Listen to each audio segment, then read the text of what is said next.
Glamour Magazine just announced its Women of the Year awards, which includes two insufferable, rabid progressives, coincidentally, both named Rachel. Rachel Zegler and Miss Rachel. Now, before you say to me, Caroline, why are we even paying attention to anything Glamour says? It's a washed-up magazine. It's been out of print for 8 years. Glamour isn't, well, glamorous anymore. So let's lock in. You said you were bringing a modern edge to it on stage. What do you mean by that? I just mean that it's no longer 1937, and we absolutely wrote a Snow White that is not going to be saved by the prince. She's not going to be saved by the prince, and she's not going to be dreaming about true love. She's dreaming about becoming the leader she knows she can be, and the leader that her late father told her that she could be if she was fearless, fair, brave, and true. Let me be clear. This cycle of rewarding the most self-righteous leftist bubbleheads, which includes both Hollywood and now independent creators, will only lead to further top-down cultural rot. The Rachels I'm talking about here have a combined tens of millions of followers, and most dangerously, their audiences tend to be children. Rachel Zegler was just in the Disney movie Snow White, while Miss Rachel does learning content for toddlers. If you're not a kid under the age of 3 or his stay-at-home mom, allow me to explain Miss Rachel. Hi, friends! I'm so excited to learn with you today. Look! It's a present! Should we open it? To me, it is nails on a chalkboard, but this woman has hacked the toddler audience with her sing-songy voice and the Blue's Clues backdrop. If you ever need your squirmy little guy to stay still while you change a diaper, Miss Rachel is your girl. The kids obviously love her. She keeps their attention, which is hard to do.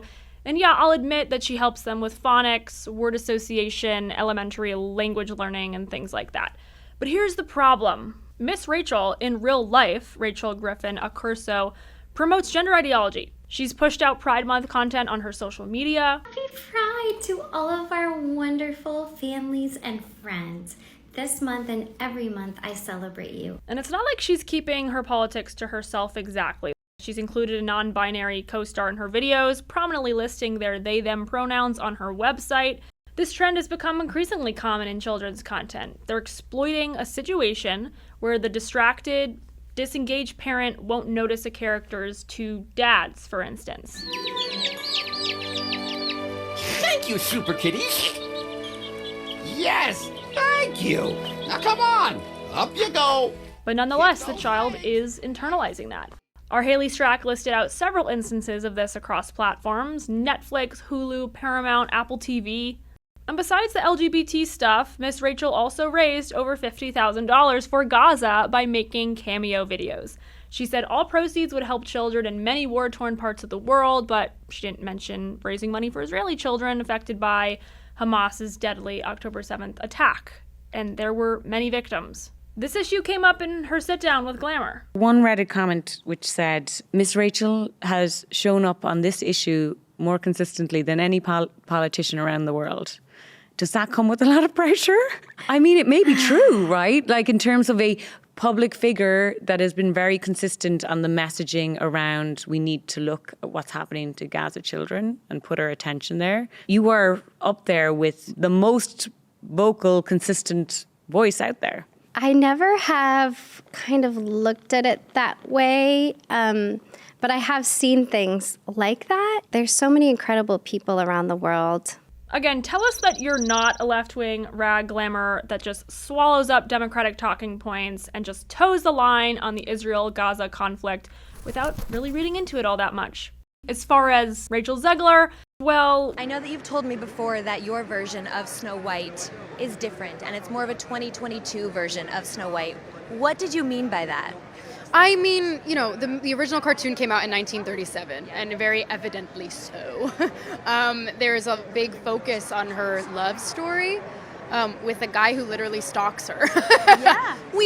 Weird. Speaking of YouTube, Glamour's other leading lady actually began her career on the platform. She made videos under the handle Rachel Zegler Loves Hugs. Steven Spielberg cast her in West Side Story when she was 17. She starred in the Hunger Games prequel series, The Ballad of Songbirds and Snakes.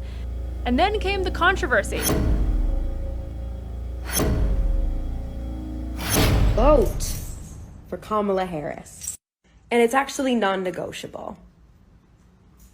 Our rights are on the line, folks. Our reproductive rights. Come on. Go vote blue. And if you disagree with this sentiment, just hit the unfollow button. I don't need your business. Thanks.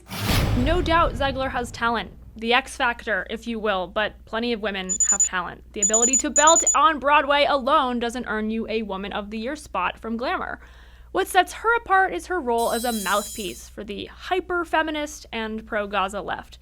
She's best known for the fact that Snow White flopped at the box office, likely partially because she spewed her Free Palestine views all over the press tour, despite the fact that her co-star, Gal Gadot, is Israeli and very proud of it. She literally served in the IDF.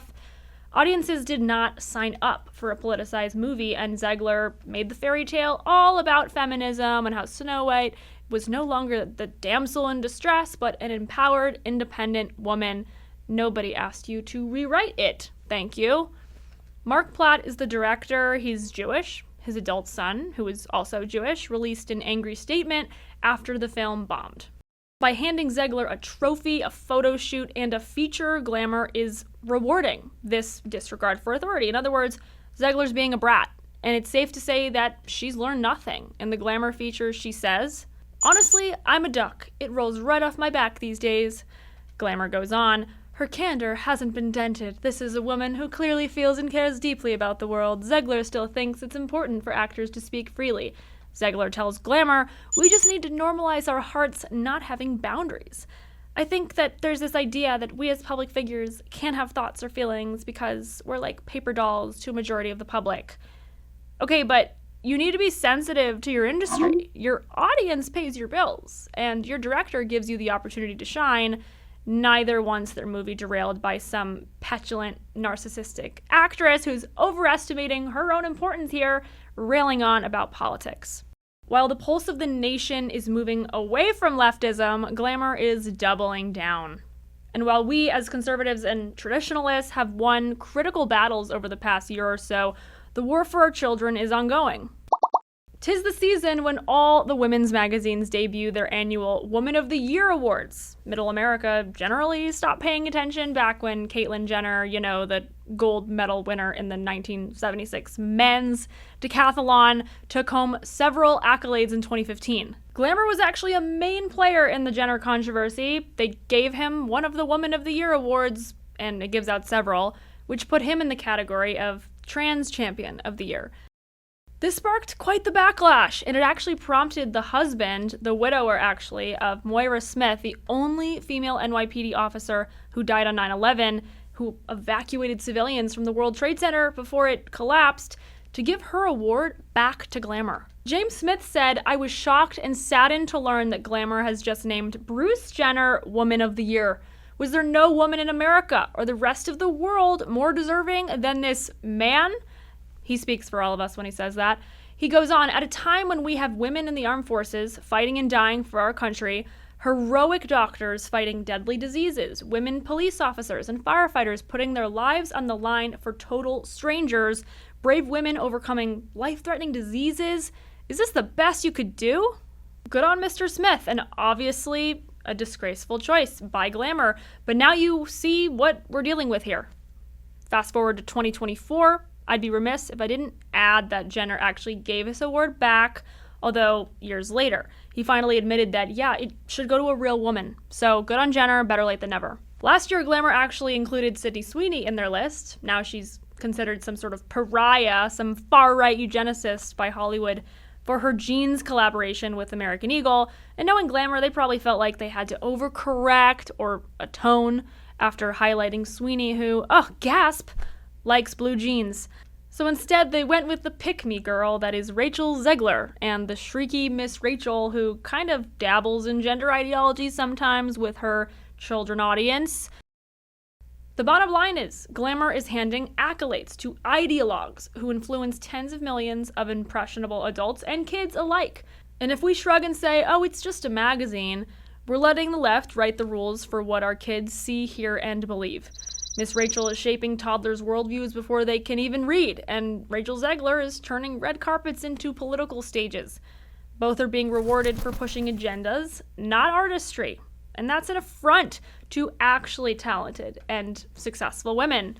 We also know that Glamour would only reward women with left-wing politics. Let's be real. Say your actress Sarah Snook, who dedicated her 2024 Emmy Award to her unborn baby, or actress Gina Carano, a free speech warrior who won her lawsuit against Disney after she was fired for tweeting things they didn't like. Yeah, those women won't make Glamour's headlines, in a positive light at least.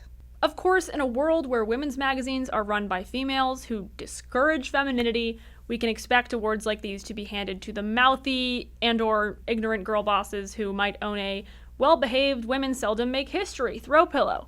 But you and I know there are so many women who deserve accolades for using their gifts and talents for good. So let me ask you, who actually deserves a Woman of the Year award and why? Leave your thoughts in the comments below. And if you enjoyed this video, please give us a like, subscribe, and click the notification bell. Make sure to follow me on Twitter and Instagram, and for more, check out my articles at nationalreview.com.